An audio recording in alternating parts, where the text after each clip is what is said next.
सफल हुई है।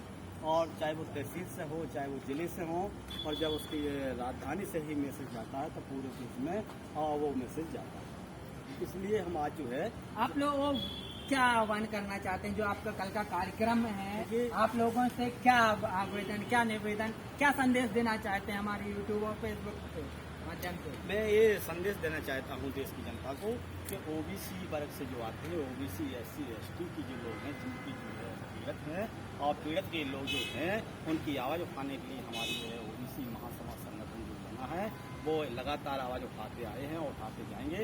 इसलिए मैं हाथ जोड़ कर सभी से निवेदन करता हूँ, आह्वान करता हूँ कि ज़्यादा से ज़्यादा संख्या में आने का प्रयास करें और हर जिले से, हर तहसील से, हर ग्रामों से बाहर निकल के आएँ, वो अपनी आवाज़ उठाएँ और अपने अधिकार की लड़ाई लड़ें और अपने अधिकार के साथ साथ अपना अधिकार पाएँ। अभी आजकल आप देख रहे होंगे, आपने भी कई पोस्टें डाली हुई हैं फेसबुक पर और अन्य ट्विटर पर भी, तो ये पोस्टें जो डल रही हैं कहीं ना कहीं हिंदू वर्ग में भी बंटवारा हो रहा है क्या? कुछ हिंदू इस साइड हैं, कुछ हिंदू उस साइड हैं, कुछ हिंदू तीसरे साइड हैं, तो ये क्या कैसा माहौल है, कुछ समझ में नहीं आ रहा। देखिए, ये चीज़ें आप कह रहे हो, ये बहुत अच्छी बात कह रहे हो। इसका एक मुझे उदाहरण याद आ गया है कि मंडल और कमंडल की जो बात शुरू से चली थी वो आज भी है। कुछ लोग जो है कमंडल में जाते हैं और कुछ लोग मंडल में जाते हैं। जो कमंडल में जाते हैं वो ना समझ होते हैं, जो कमंडल में चले जाते हैं, जो समझदार होते हैं वो मंडल में आते हैं। वो मंडल में जब आते हैं तो अपने अधिकार की बात करते हैं और अधिकार उनको निश्चय होता है कि मिलेगा।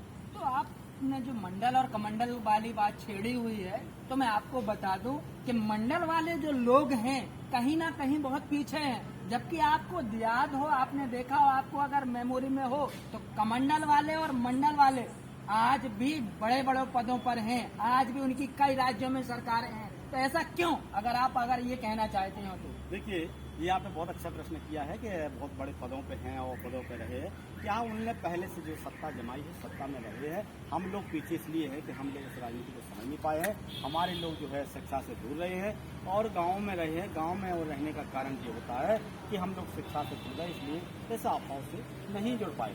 और जब हम लोग इससे नहीं जुड़ पाए हैं तो हमारी जाति, हमारी जो है OBC SC ST के लोग पीछे हो गए हैं और वो कमंडल की आशा में रहे हैं। आशा में मतलब कि जो उस चक्कर में रहे हैं, उसी का यही कारण रहा है।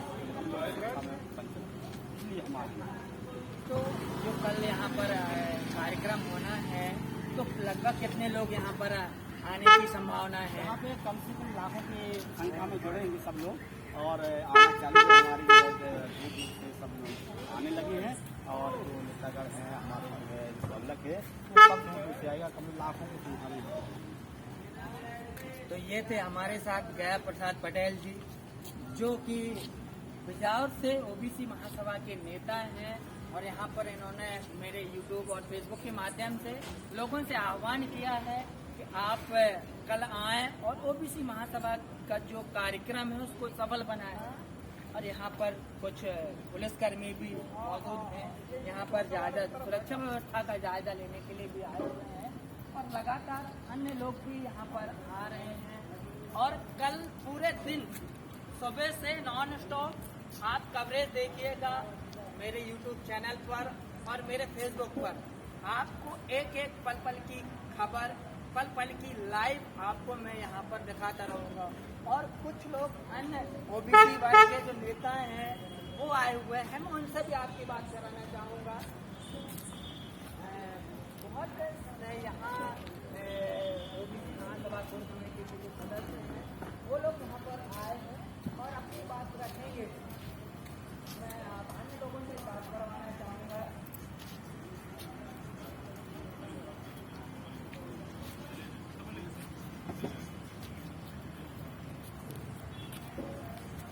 और हमारे साथ एक और OBC महासभा के नेतागण हैं, इनसे ही जानते हैं इनका क्या पद है और क्या कैसी कल की रूपरेखा है। थोड़ा सा आप अपना परिचय बताएं और कल के कार्यक्रम की थोड़ा सा रूपरेखा। साथियों, जय OBC, जय संविधान, जय ज्योति, जय भीम। मैं दिनेश सिंह, प्रदेश सचिव OBC महासभा। और जैसा कि आप जानना चाह रहे हैं कि कल की रूपरेखा क्या है, ये जो कल अभी हम जो दिल्ली में हैं जंतर मंतर पे, कल हमारा यहाँ एक दिन का प्रोटेस्ट है, एक दिन का धरना प्रदर्शन है। और उसमें जो हमारे मुख्य मुद्दे हैं वो है सबसे पहले जातिगत जनगणना। जो आप देखते आ रहे हैं कि 1931 में जब जनगणना हुई थी, उसके बाद पिछड़े वर्ग की 1931 से आज तक जातिगत जनगणना नहीं हुई। यहाँ पे पेड़ पौधों की गिनती हो रही है, जानवरों की गिनती हो रही है, और मतलब आप ये मान के चलिए कि हर चीज़ की गिनती है देश के अंदर। अगर गिनती नहीं है तो वो ओबीसी समाज की है, और ओबीसी समाज की आबादी और एससी समाज, एसटी समाज की आबादी लगभग 85% है। तो ये हमारा जो मुख्य मुद्दा है। दूसरा हमारा जो मुद्दा है वो कॉलेजियम सिस्टम है। कॉलेजियम सिस्टम से जैसे आपको पूरा ज्ञात है कि आप देश के सबसे इंडियन एडमिनिस्ट्रेशन सर्विसेज यानी IAS का आप एग्ज़ाम लेते हैं, और एक हाई कोर्ट सुप्रीम कोर्ट के जज का आप एग्ज़ाम नहीं लेते हैं, तो ये कहाँ की दोहरी मानसिकता, दोहरी पद्धति है। दूसरा चीज़ हमारा ये है कि अभी जैसे देश में जो चल रहा है, ये अभियान नहीं कहेंगे इसको, जैसे हमारी महिला सम्मान के रूप में हम लोग देखते हैं कि बेटी बचाओ बेटी पढ़ाओ, और ये हमारी स्टेट सरकार और केंद्र सरकार ये हमारा मेन एजेंडे में लेके चलते हैं। लेकिन मैं ये पूछना चाहता हूँ स्टेट सरकार और केंद्र सरकार से कि बेटी पढ़ाओ बेटी बचाओ का ये नारा जो आप देते हैं, तो हम महिलाओं की सुरक्षा को लेकर बात कर रहे हैं, और हम ये पूछना चाहते हैं केंद्र सरकार और राज्य सरकार से कि हमारे यहाँ महिला कितनी सुरक्षित है। जैसे अभी हाल ही में आप देख रहे हैं मध्य प्रदेश के सागर जिले के बंडा में एक 11 साल की लोधी बच्ची के साथ बलात्कार किया जाता है, और उसके परिवार वालों को धमकाया जाता है, और उसके विरुद्ध जब उसके घर वाले FIR लिखाने जाते हैं। एक आप ये कितनी मानसिकता के लोग होंगे, कितने गिरे हुए लोग होंगे जिन लोगों ने ये कृत्य किया है कि 11 साल की बच्ची के साथ आप बलात्कार कर रहे हैं, और आप नारा दे रहे हैं कि हम महिला सुरक्षा को बेटी पढ़ाओ बेटी बचाओ। तो हमारा जो एक और मुद्दा है कि बंडा की जो बंडा सागर में बंडा तहसील है, उस बंडा की बेटी को न्याय मिले, और जो बलात्कारियों को आप दोषियों को सजा दें, फांसी पे चढ़ाएं। तो और जो हमारे और मुख्य एजेंडे हैं वो भी मंडल कमीशन आयोग की रिपोर्ट जो DP मंडल साहब की है, सारी सिफारिशें लागू की जाएं, और OBC की जाति की जनगणना को संविधान की 9वीं सूची में जोड़ा जाए। ये हमारी प्रमुख मांगे हैं। तो अभी सागर में भी 4 तारीख को प्रदर्शन है, और उसके पहले भी अभी आप लोगों ने प्रदर्शन किया था। तो क्या मध्य प्रदेश की जो मुख्यमंत्री शिवराज सिंह चौहान है, वो OBC महासभा का जो प्रदर्शन होता है उसमें कोई फर्क नहीं पड़ रहा है? क्या उनके कानों में नहीं, कोई मैसेज नहीं जा रहा है क्या? मैं मुख्यमंत्री के पद की गरिमा का और उस कुर्सी का सम्मान करता हूँ, क्योंकि मैं भी उसी स्टेट से आता हूँ, और मैं देश के संविधान का भी बहुत सम्मान करता हूँ। लेकिन मैं एक फिर मुख्यमंत्री साहब से भी पूछना चाहता हूँ कि आप अगर उस पद पे रह के अगर मौन है, तो आप उस कुर्सी पे क्यों बैठे हैं और किस हक से बैठे? दूसरा एक हमारा और मुद्दा था जो मैं आपको बताना भूल गया, और बता देता हूँ कि एक SC राजस्थान में SC का बेटा है, बच्चा था 9 साल का, मेघवाल, उसका इंद्र कुमार मेघवाल। आप मैंने पहले भी कहा है कि दोहरी मानसिकता, 2 कानून इस देश में चल रहे हैं। बच्चा क्या जानता है जाति व्यवस्था के बारे में? जाति व्यवस्था, वर्ण व्यवस्था हमने नहीं बनाई है। और एक बच्चा अगर किसी के मटके से पानी पीता है और उसको इतना पीटा जाता है कि उसकी 15 दिन बाद उसकी अस्पताल में मृत्यु हो जाती है, तो हमारा एक मुद्दा वो भी। तो उसको तो गिरफ्तार कर लिया गया है ना, जो टीचर हैं जो। लेकिन वो ठीक है, आप बात करते हो कि सबका साथ सबका विकास सबका विश्वास, तो ये सबका साथ सबका विकास सबका विश्वास कहाँ रहा? बच्चा जाति को क्या जानता है कि इसे एक जाति वर्ण व्यवस्था तो इसमें सरकार की कहाँ गलती है, इसमें मुख्यमंत्री की कहाँ गलती है? मुझे ये समझ में नहीं आया। मुख्यमंत्री जो आप लोग मुख्यमंत्री को सरकार को कोसते हैं, कानून व्यवस्था बनाना किसका काम है? सरकार का काम। तो सरकार का काम है, तो सरकार कानून व्यवस्था नहीं बनाएगी तो उन्होंने तो कानून दूसरी बनाए चीज हैं ना। इसके पहले एक चीज और बोलना चाहूंगा कि ठीक है, आपने बोल दिया कि उसमें मुख्यमंत्री का कहाँ दोष है। इससे पहले आज से आई थिंक 6 महीने 8 महीने पहले एक मेघवाल लड़का था, तो वो मूछें रखता था, तो उसको मूछें रखने पे भी इतनी आपत्ति हुई थी कि उसको इतना पीटा गया, इतना मारा गया कि उसको अपने प्राण गंवाने पड़े। जी। तो ये देखो, मैं ये कह नहीं रहा हूँ, मैं सरकार की बात ही मैं नहीं कह रहा हूँ कि मुख्यमंत्री का दोष है या इसमें किसका दोष है, मैं तो बात कर रहा हूँ ये काम किसका है। नहीं, सरकार का काम अगर आप है, बात करते हैं, अगर आप बात करते हैं कि हम हिंदू राष्ट्र की बात करते हैं, हम हिंदू हैं, हिंदू बचाओ देश बचाओ, तो ये मेघवाल जो बच्चा है वो किस कौम से आता है? और दूसरी चीज हमारी जो सभ्यता है, आप बात करते हैं सनातनी सभ्यता है, हम बात करते हैं कि हमारा देश धर्मनिरपेक्ष है, तो धर्मनिरपेक्ष में हमारे संविधान ने सबको अधिकार दिए हैं, हिंदू मुस्लिम सिख ईसाई सबको बराबर के अधिकार है, सबको इसमें रहने का अधिकार है। तो ये कहाँ की मानसिकता है? देखो, ये हमारे जो ओबीसी महासभा के जो मुद्दे हैं और ओबीसी महासभा को लेकर हम बराबर मध्य प्रदेश में ज्ञापन धरना प्रदर्शन करते आ रहे हैं। आप देखिए, एक चीज़ और बताऊं कि आप गुजरात को देख लीजिए, आप यूपी को देख लीजिए, आप कर्नाटक को देख लीजिए, आप राजस्थान को देख लीजिए, तमाम स्टेट को देख लीजिए, उसके बाद आप मध्य प्रदेश को देख लीजिए। मध्य प्रदेश में शिवराज सिंह चौहान सरकार ने भी बोला था कि मध्य प्रदेश के अंदर ओबीसी की पिछड़े वर्ग की 52% आबादी है और 52% के हिसाब से हमको आरक्षण कितना मिल रहा है? 14% आरक्षण मिल रहा है। मैं तो ये कह रहा हूँ कि आप हमारी गिनती करा दीजिए और हमारा जो आरक्षण सुनिश्चित हो रहा है उसको आप हमें दे दीजिए।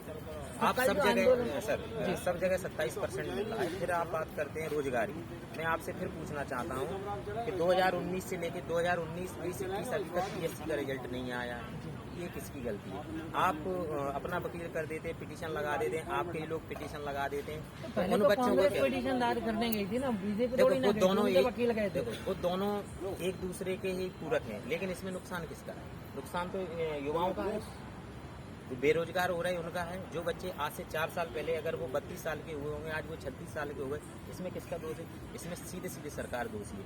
आप क्यों रिजल्ट नहीं दे रहे हैं? आप क्यों उसको सुनिश्चित नहीं कर रहे हैं कि कितना % आरक्षण? तो आप कल कितने लोग आने की संभावना है यहाँ पर जंतर मंतर? अब सर, प्रोटेस्ट क्या आह्वान करना चाहते हैं? प्रोटेस्ट है। हम तो आह्वान यही करेंगे कि भाई अपने हक अधिकार को समझें, ज्यादा से ज्यादा लोग पहुंचे। यहाँ कोई आंदोलन नहीं है, यहाँ कोई रैली नहीं है, ये प्रोटेस्ट है।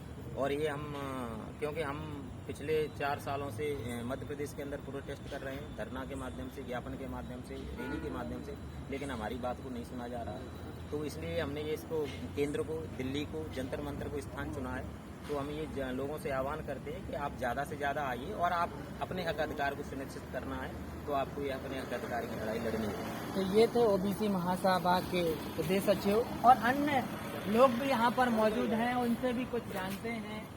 जैसे कि प्रियंक जी हैं, इनसे जानते हैं क्या कल की रूपरेखा होगी, क्या आह्वान करना चाहते हैं आप, थोड़ा सा अपना पद और लोगों से क्या कहना चाहते हैं ये बता दें। देखो साथियों, हम लोग आज यहाँ दिल्ली में जंतर मंतर पे आए हैं। हमारी ओबीसी महासभा की मध्य प्रदेश की टीम भी इससे, चूंकि राष्ट्रीय आंदोलन है और पूरे देश के लगभग 20-22 राज्यों के लोग आ रहे हैं। हम लोग मध्य प्रदेश से, हमारी भाई जीतू लोधी, हम भाई हमारे दिनेश जी, धर्मेंद्र कुशवाहा जी, ग्वालियर से हमारे कटनी से राकेश पटेल जी, रीवा से पुष्पराज जी, छतरपुर से हमारे जी पटेल, पूरी टीम, पूरे मध्य प्रदेश के लोग आ रहे हैं।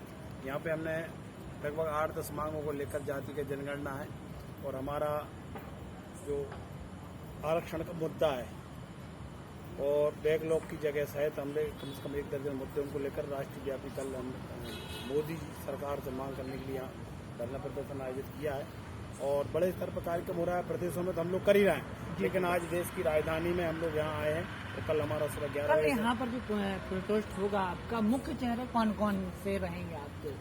हमारी राष्ट्रीय कोर कमेटी के मेंबर भी आए हैं और हमारे प्रदेशों के समस्त अध्यक्ष आए हैं और भी कई हमारे शरद यादव जी की बिटिया आने का है।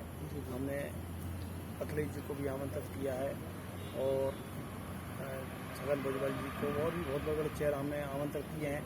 चूँकि अपनी अपनी व्यवस्था कितने लोग आ सकते हैं, हमने पिछले बार के ज़्यादातर सब जितने ओबीसी SC के संगठन देश में है, सारे लोगों को हमने आमंत्रित किया है। उसके लिए हम लोगों ने रणनीति बना के ये काम कर रहे हैं और आगे अभी दिल्ली में आंदोलन है। अब लोग हम जिला स्तर पर और ब्लॉक स्तर पर, तहसील स्तर पर हम लोग आंदोलन पूरे मध्य प्रदेश के साथ साथ पूरे देश में ये आंदोलन खड़ा कर रहे हैं। जिसकी जितनी संख्या भारी उसकी इतनी हिस्सेदारी। हम जो हमें संविधान में 340 अनुच्छेद के अंतर्गत जो हमें राइट्स दिए गए हैं उनका पालन नहीं हो रहा, उन मांगों को लेकर हम ओबीसी महासभा की बनकर आंदोलन कर रहे हैं। तो क्या अभी आप लोगों को उतनी हिस्सेदारी नहीं मिल रही है? नहीं। कहीं उतना आपको आरक्षण नहीं मिल रहा है? मध्य प्रदेश में तो अभी तक 1956 में मध्य प्रदेश बना, आज तक लगभग 70 साल हो गए। अभी हमें मात्र पूरे MP में 4% आरक्षण लागू हो पाया ऑल ओवर मिला, जबकि हमारी मध्य प्रदेश में 54% संख्या है। देश के अंदर हम 65% है, हमें उस देश में कोई आरक्षण नहीं मिल रहा, इसलिए तो ये सड़कों पर आने की हमें नौबत आई। ओबीसी महासभा वर्ग की या ओबीसी वर्ग की गवर्नमेंट, MP गवर्नमेंट हो चाहे केंद्र हो, गिनती आकर क्यों नहीं